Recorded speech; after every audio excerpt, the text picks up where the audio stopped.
The estate I grew up in is Albany Park in Sidcup. I don't know if you know it.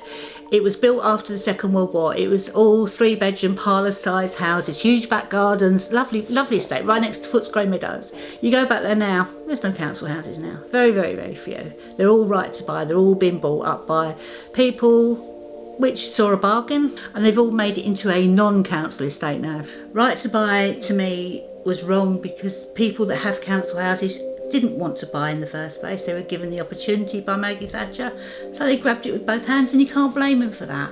Well, they never replaced them. Maggie Thatcher wouldn't let them use the money, so the houses never got rebuilt. So now we've got a chronic housing shortage, and all this government wants to do is build affordable housing. Affordable for whom?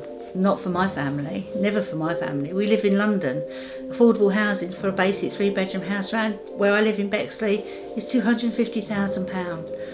For those that sweep the floors, empty your bins, do your shopping for you, you're never going to get a house for that money. In Bexley where I live, there's 700 people on the waiting list. 700 people times that by 32 boroughs is 220,000 people desperately wanting a home. But they're not building anywhere near the amount of homes, and definitely not for renting. They thought the bedroom tax would help. Bedroom tax hasn't done anything except make poor people with kids that are ill or people that need help, disability, etc.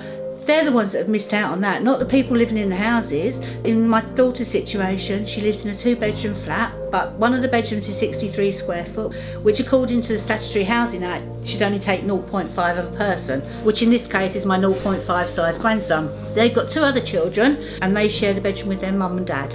They've been to the council because they've looked at every other option they can, and the council have said, sorry, we can't help you, you'll have to wait, we're not doing anything to help you, you go on the list.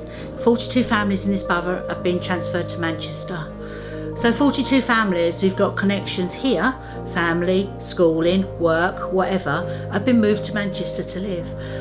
I can't get my head around that. I'd be absolutely distraught if my daughter had to move to Manchester. If she goes to Manchester, I lose my grandchildren. She loses her support network, because if she goes to Manchester and she gets a job in Manchester, she's got nobody to look after the children. Occasionally I'll do the school run for them, but every morning when she goes to work, goes at 3:30 in the morning. My husband takes her or I take her. We get out of our bed to take our daughter to work. I took my concerns and my arguments to my local MP, didn't want to know, wasn't interested, didn't care. So therefore I tweeted something on Twitter, which is my favourite me. I love Twitter. I could sit and tweet all day. And then he blocked me. He blocked me, he won't talk to me, he ignores me. He doesn't care that I object or disagree with what he's saying. That to me isn't democracy. Democracy to me is when I have a full-grown adult argument with somebody. I may not agree with what you're saying. That's fine. But you've got to listen to my point of view, I've got to listen to your point of view, and we argue, walk away, we're friends. My husband worked on Bexley Council as a dustman. I worked at Boots the Chemist as just a night supervisor. We never had a lot of money, but we managed to keep our heads above water.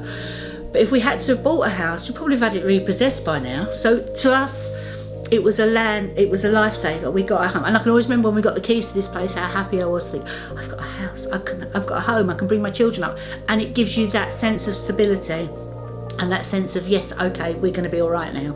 So you've got to have that safety net for people that have not got the ability to buy, and they're taking that safety net away. It's getting harder and harder and harder.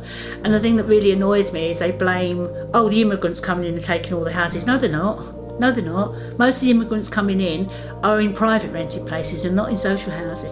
Housing is the top level, but underneath it causes so many other problems, huge amount of problems. At 55 years old, I've never protested in my life. I've never been vocal about anything in my life.